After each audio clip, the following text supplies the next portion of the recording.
देखते हैं यहाँ पे क्वेश्चन नंबर 9 कह रहा है कि त्रिभुज ABC में जिसका कोण B समकोण है, यदि tan A is equal to 1/√3 तो निम्नलिखित के मान ज्ञात कीजिए। जिसमें कि सवाल फर्स्ट और सवाल सेकंड को देख रहे हैं। तो यहाँ पे देखेंगे कि त्रिभुज कह रहा है ABC और उसमें से कोण B समकोण बता रहा है। तो सबसे पहले हमको क्या करना पड़ेगा, एक त्रिभुज लेंगे, समकोण त्रिभुज। तो हम लोग एक समकोण त्रिभुज बना लेते हैं। सबसे पहले ये समकोण त्रिभुज हो गया।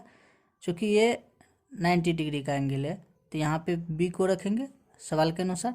चूँकि कह रहा है कि सवाल कोण B जो है समकोण है, तो B समकोण कर दिए। अब ABC त्रिभुज है तो A और B तो आ गया, A और C को लेके आना है। तो A को हम यहाँ भी रख सकते हैं, यहाँ भी रख सकते हैं, कोई दिक्कत नहीं। तो A को हम यहाँ रखते हैं, A, B और C। ये एक त्रिभुज हो गया। अब देखेंगे इसमें से क्या दिया गया है। तो सबसे पहले देखेंगे कि दिया है,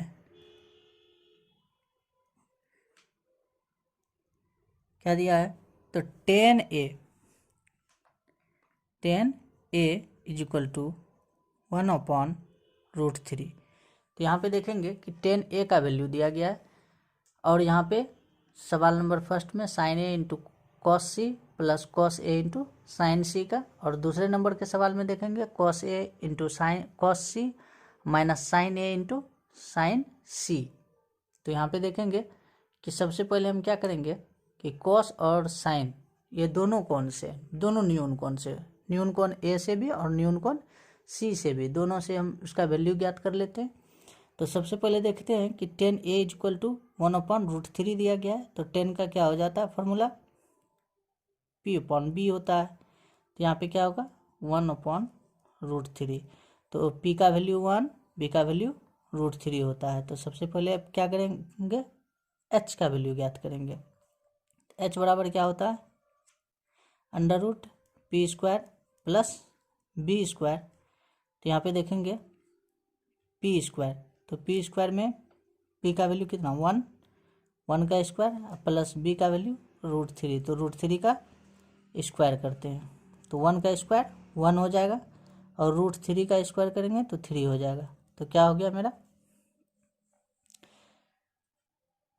तो 4 हो जाएगा। और 4 का यदि स्क्वायर रूट ज्ञात करेंगे तो कितना निकल के आएगा 2 आएगा। तो H का वैल्यू हमको पता हो गया, H का वैल्यू 2, P और B का भी वैल्यू। तो कुल मिला के यहाँ पे देखेंगे तीनों भुजा ज्ञात हो गया। हालांकि न्यून कोण जब चेंज होता है, कोण A से जब हम कोण C में चलेंगे तो लंब और आधार बदलता है, लेकिन भुजा का माप तो वही रहेगा। तो यहाँ पे चलते हैं, सबसे पहले हम अलग अलग करके सबका साइन A, सबसे पहले साइन A का मान ज्ञात कर लेते हैं।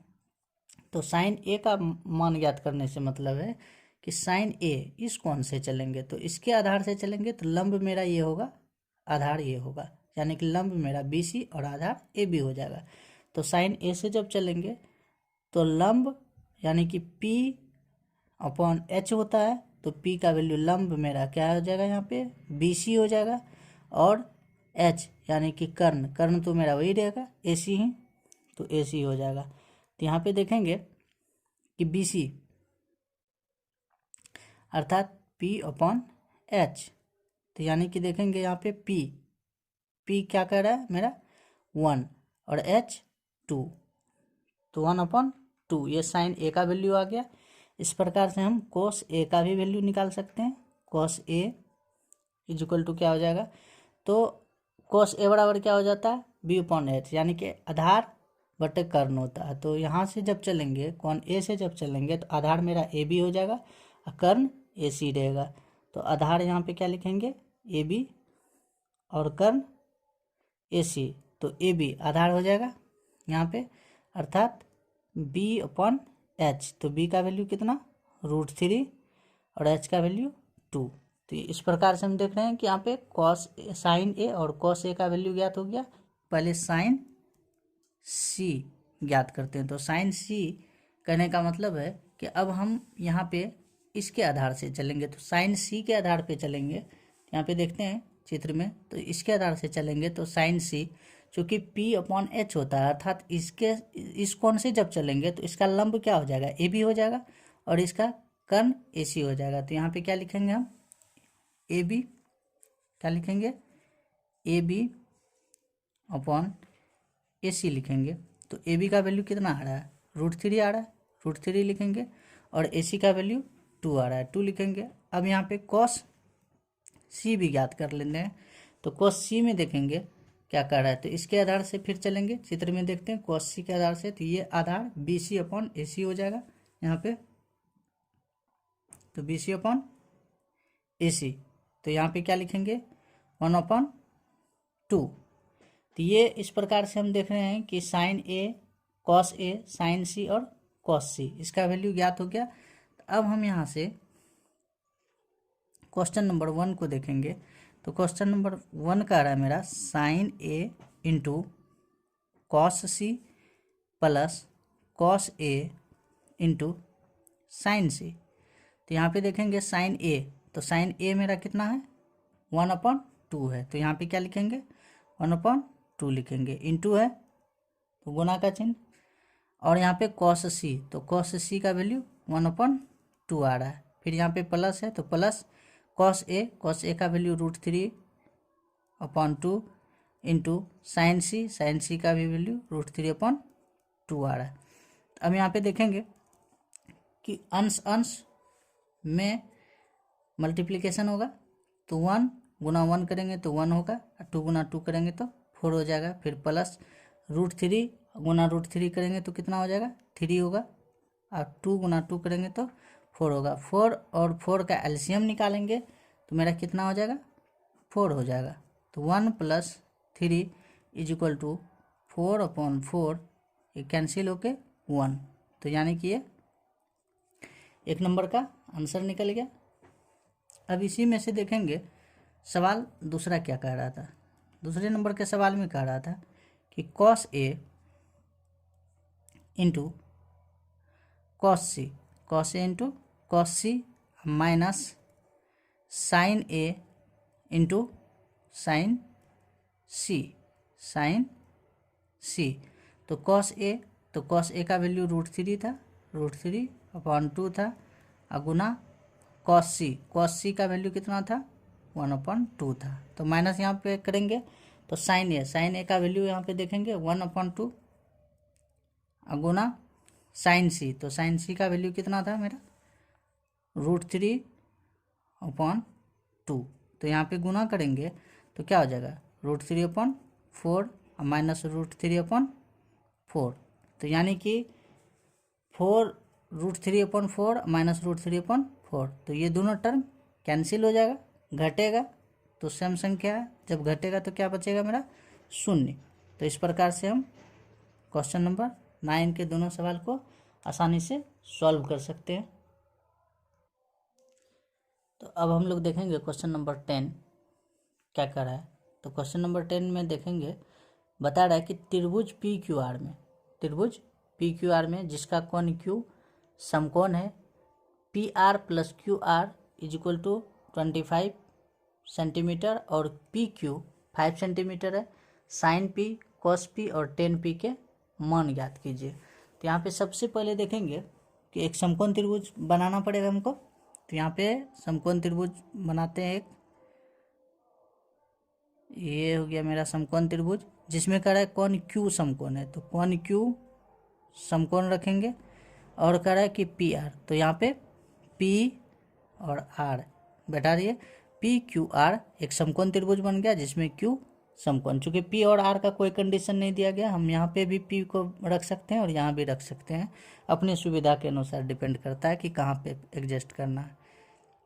हम P को यहाँ रखें। तो अब यहाँ पे देखेंगे सबसे पहले PR यानी कि कर्ण, प्लस में QR अर्थात ये लंब, जब कोण P से चलेंगे तो ये मेरा लंब हो जाएगा।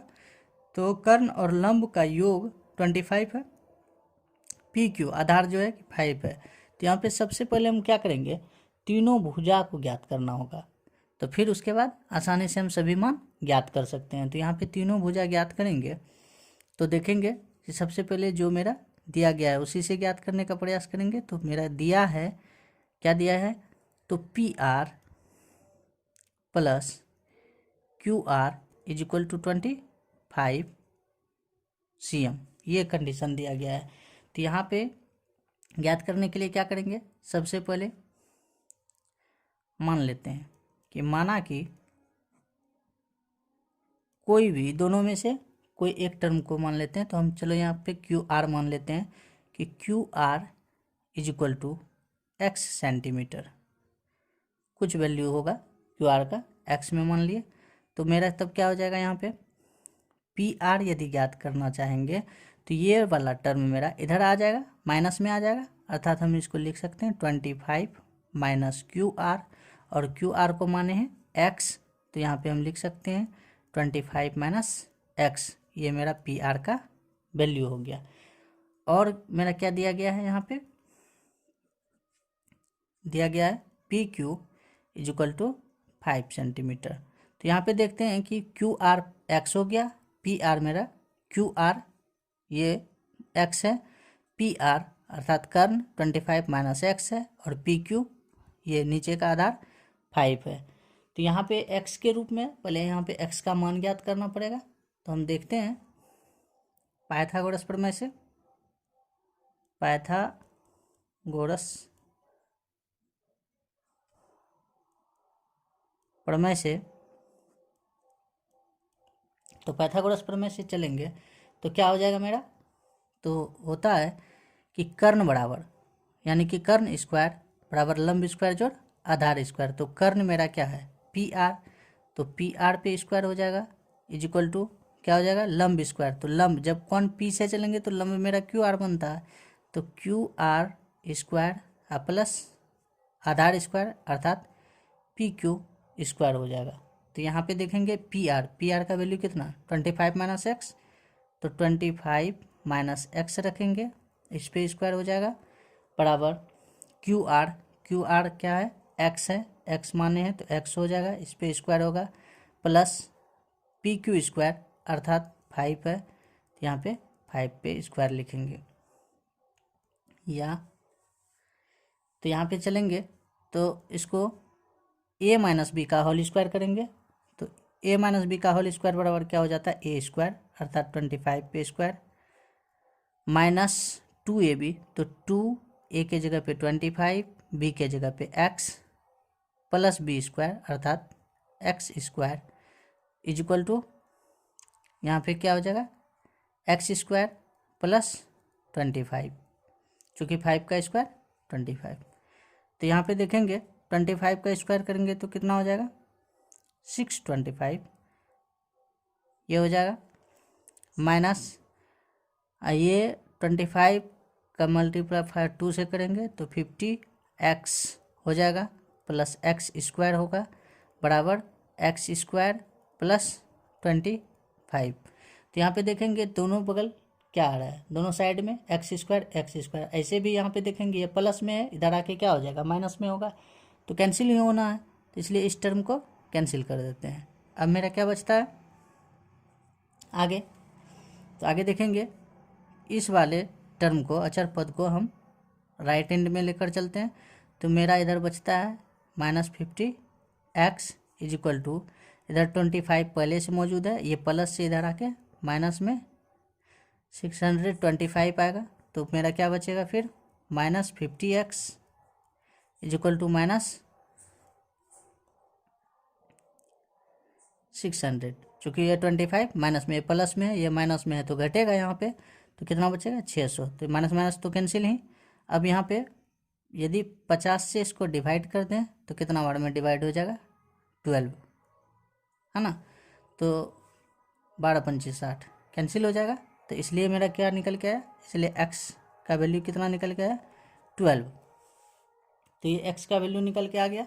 अब यहाँ पे हम स्पष्ट रूप से सभी भुजा को ज्ञात कर सकते हैं, चूँकि हम क्यू आर माने थे x, तो अतः जो है क्यू आर को हम x माने थे और x का वैल्यू 12 आ रहा है, तो 12 सेंटीमीटर हो जाएगा।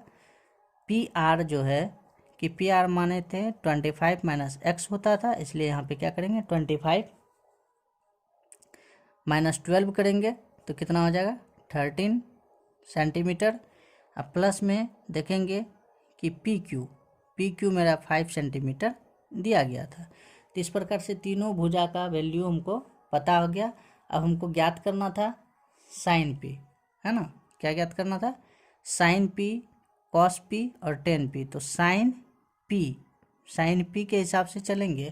तो एक बार हम चित्र में देख लेते हैं, जो हम चित्र बनाए हैं उसके आधार पे, कि साइन पी इसके आधार से चलेंगे तो इसका सम्मुख भुजा हमेशा लंब और संलग्न भुजा आधार कहलाएगा। तो लंब जो है मेरा क्यू आर ही रहेगा, क्योंकि पी से ही सभी अनुपात को चलेंगे। तो इसलिए लंब मेरा हमेशा क्यू आर और आधार पी क्यू रहेगा। तो यहाँ पे देखेंगे साइन के हिसाब से, साइन पी के हिसाब से चलेंगे तो लंब अर्थात पी अपॉन एच, तो लंब मेरा क्यू आर हो जाएगा प्लस में कर्ण मेरा पी आर हो जाएगा। तो यहाँ पे देखेंगे क्यू आर कितना है? 12 है, प्लस में पी आर कितना है? 13 है। तो ये अनुपात निकल के आ गया साइन पी का वैल्यू। अब इसके आगे चलेंगे हम कॉस पी। तो कॉस पी में चलेंगे तो कॉस पी का वैल्यू क्या हो जाएगा? बी अपॉन एच होता है, अर्थात आधार बट्टा। तो आधार मेरा कितना है? पी क्यू है, और कर्ण सेम पी आर रह जाएगा। तो ये पी क्यू का वैल्यू 5 देख रहे हैं, यहाँ पे 5 लिखेंगे, और पी आर का वैल्यू 13 लिखेंगे। और लास्ट जो है 10 पी कह रहा था, तो यहाँ पे देखेंगे 10 पी इज इक्वल टू कितना हो जाएगा? पी अपॉन बी होता है, अर्थात लंब बटे कर्ण होता है। तो लंब मेरा क्यू आर है और आधार P Q, P upon B अर्थात लंब बटे आधार हो जाएगा। तो लंब मेरा क्यू आर का वैल्यू 12 और पी क्यू का वैल्यू 5। तो इस प्रकार से हम साइन पी, कॉस पी और टेन पी को ज्ञात कर सकते हैं। ये मेरा क्वेश्चन नंबर 10 का आंसर हो जाता है। अब हम लोग यहाँ पे क्वेश्चन नंबर 11 को यही बुक से देख लेते हैं। तो क्या बता रहा है क्वेश्चन नंबर 11 में? बताइए कि निम्नलिखित कथन सत्य है या असत्य। तो सत्य असत्य बताना है, जिसमें कह रहा है कारण सहित अपने उत्तर की पुष्टि कीजिए। तो यहाँ पे सत्य असत्य के साथ साथ बताना भी है कि यह कथन किस प्रकार से सत्य है और किस प्रकार से असत्य है। तो यहाँ पे पहला सवाल देखते हैं, क्या कह रहा है? 10a का मान सदैव 1 से कम होता है। तो चलिए इस चीज़ को हम समझते हैं। तो यहाँ पे देखते हैं सत्य और सत्य के कंडीशन में क्वेश्चन नंबर 11 को, ये कह रहा है कि कौन सा कथन सत्य है या असत्य है। तो यहाँ पे कह रहा है 10a का मान सदैव 1 से कम होता है। तो 10a का मान सदैव 1 से कम होता है, तो पहले इस कंडीशन को सत्य या असत्य करने से पहले हम थोड़ा समझते हैं। चूँकि 10 का जो है त्रिकोणमितीय अनुपात tan theta is equal to हो जाता है p अपॉन b, ये कंडीशन होता है। लंब और आधार का अनुपात होता है। तो चूँकि किसी भी त्रिकोणमितीय अनुपात में हम चलेंगे, किसी भी एंगल से चलेंगे, सपोज करते इस थीटा के हिसाब से ABC एक ट्रायंगल है ना। तो यहाँ पे देखेंगे, यहाँ पे थीटा इस कोण के आधार पे चलेंगे तो ये लंब और ये आधार होता है।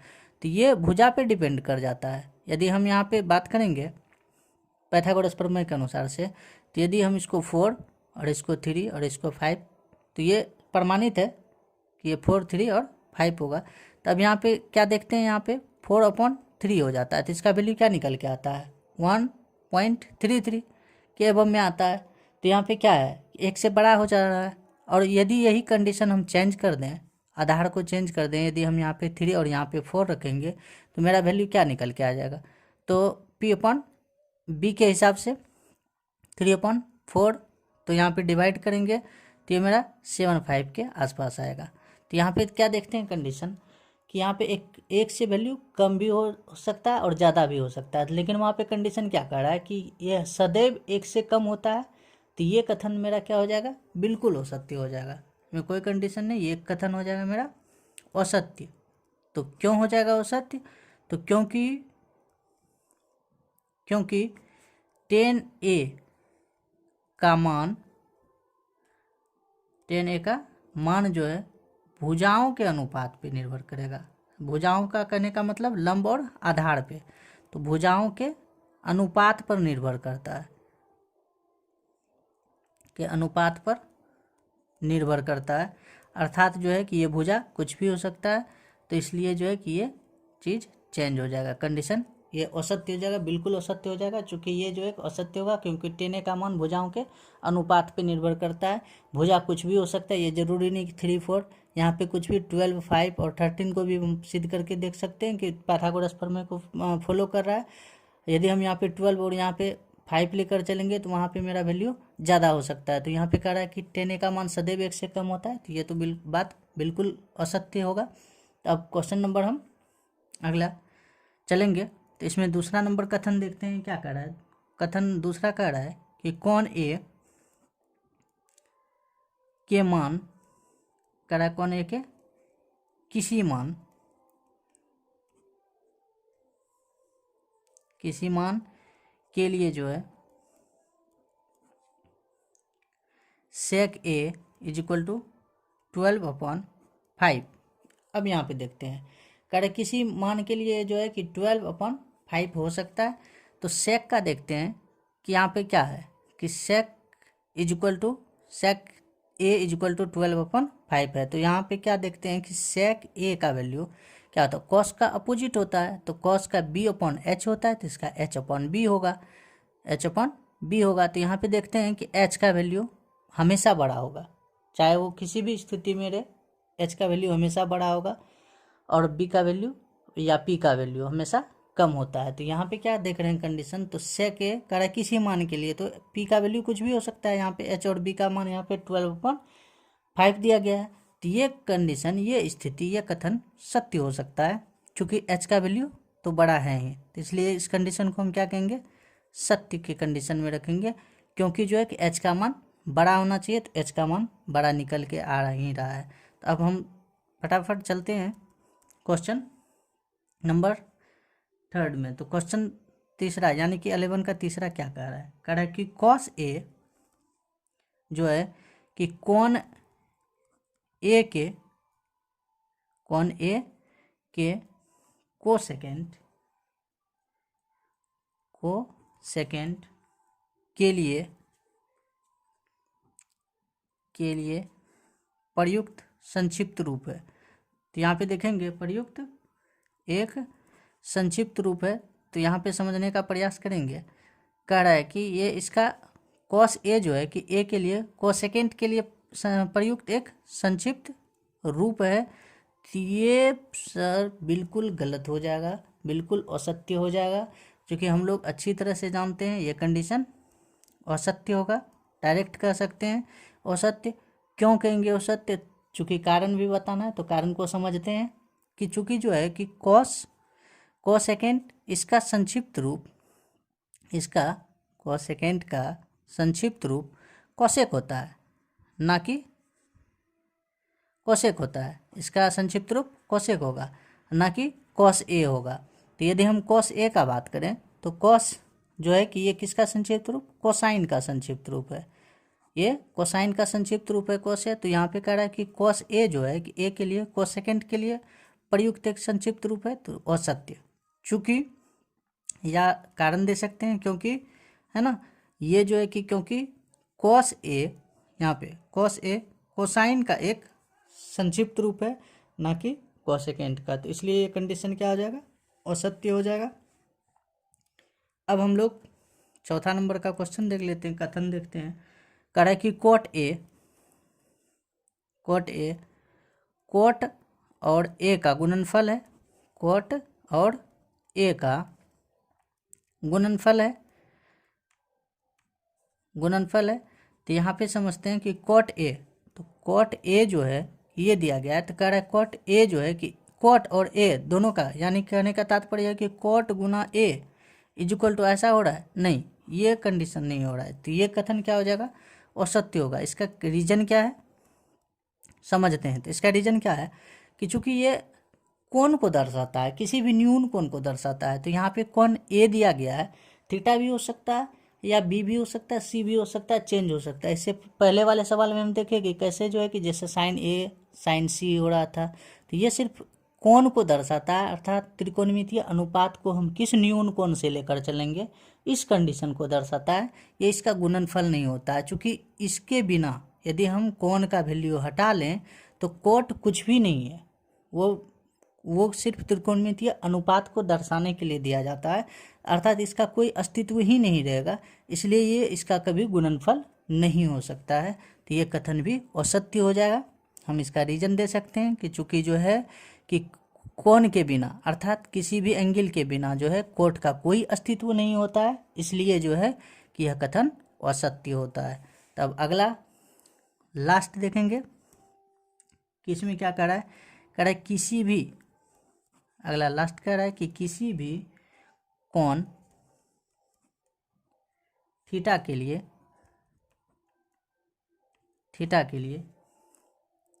Sign theta is equal to 4/3, ये वाला कंडीशन हो सकता है। तो ये जस्ट अभी हम जो दूसरे नंबर के सवाल में देख रहे थे जिसमें कह रहा था कि किसी कोण ए के लिए, किसी कोण मतलब कोण ए के किसी मान के लिए ऐसा कंडीशन स्थित संभव है, तो वही चीज़ यहाँ भी दोहरा रहा है कि कह रहा है किसी भी कोण थीटा के लिए sine theta is equal to 4/3, यानी कि कह रहा है कि sine theta is equal to 4/3।